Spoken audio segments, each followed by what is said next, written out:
Everyone and welcome back to an Pathshala. कैसे हैं आप सब? आई होप आप सब ठीक होंगे।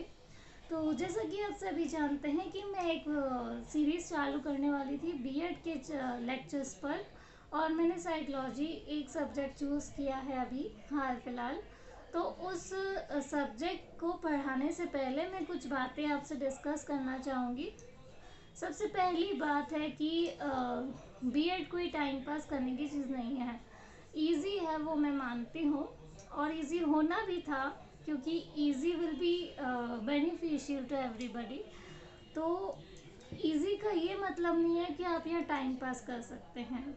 होता ये है, मैं ऐसा इसलिए कह रही हूँ, मेरे ही खुद के कुछ फ्रेंड्स क्या करते थे जब हम लोग बीएड कर रहे थे, तो वो सिर्फ बीएड इसलिए कर रहे थे ताकि उन्हें जॉब मिल जाए।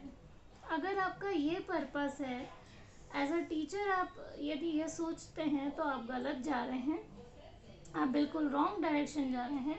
आपको जो पसंद है आप वही करिए, चाहे वो कितना भी छोटा काम हो या कितना भी बड़ा काम हो। लेकिन हाँ, आपको टीचिंग लाइन तभी चूज़ करना चाहिए जब आप उसमें बहुत पैशनेट हैं, जब आप चाहते हैं कि आप टीचर बने। सिर्फ दिखाने के लिए नहीं, किसी को बताने के लिए नहीं, या किसी मजबूरी में नहीं, किसी के फोर्स करने पे नहीं।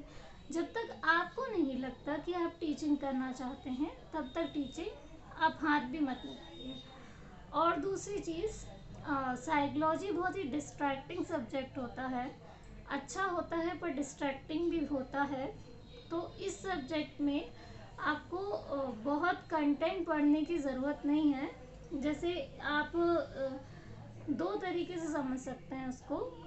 अगर आप ग्रेजुएशन के बेसिस पे बीएड पढ़ रहे हैं तब तो ठीक है, आप डिटेल में जा सकते हैं। आप कोई यूनिवर्सिटी का एग्ज़ाम दे रहे हैं, कोई अच्छे लेवल का एग्ज़ाम दे रहे हैं, तो आप उस चीज़ को डिटेल में पढ़ सकते हैं। पढ़ने में वैसे भी कोई बुराई नहीं है। बट हाँ, यदि आप एक कॉम्पिटिटिव एग्ज़ाम की तैयारी कर रहे हैं, तब प्लीज़ उसको उतना ही पढ़िए जितना उसमें इम्पोर्टेंट चीज़ें हैं, क्योंकि एग्ज़ाम क्रैक करने का यही स्ट्रेटेजी होती है।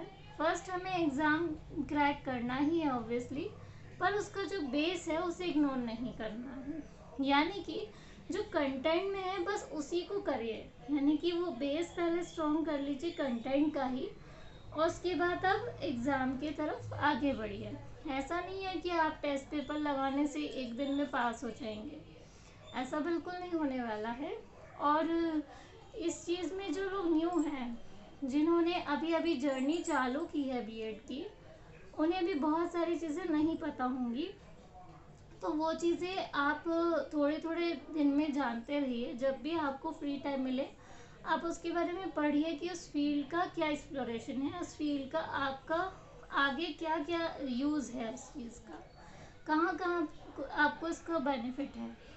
और साइकोलॉजी जो है एक ऐसा सब्जेक्ट है जिसे आप प्रैक्टिकली बिना समझे, यदि आप उसे प्रैक्टिकली नहीं समझते हैं, तो आपका जितना भी पढ़ा हुआ है वो सब वेस्ट हो जाएगा। क्योंकि ये एक ऐसा सब्जेक्ट है, जैसे आप हिंदी जब अपने स्कूल्स में थे, मैथ्स या साइंस पढ़ रहे थे, तब आप उसको प्रैक्टिकली समझ के समझ पाते थे। बिना विदाउट प्रैक्टिकल कंसेप्ट, यानी कि जो उसका कंसेप्ट है उसको लिए बिना यदि आप पढ़ते हैं तो आपको हमेशा फेल दिखेंगे आप। तो इसलिए ये चीज़ें मत करिएगा। तो आज हमारा उसका पहला लेक्चर होगा, और इसमें मैं सिर्फ सिलेबस डिस्कस करूँगी, और अपकमिंग वीडियोस में मैं आपको उसको पढ़ाना चालू करने वाली हूँ। तो ये रहा हमारे साइकोलॉजी का सिलेबस। ये कंटेंट मैंने खुद रेडी किया है, और टीचिंग कंटेंट हम आने वाले वीडियो में डिस्कस करेंगे।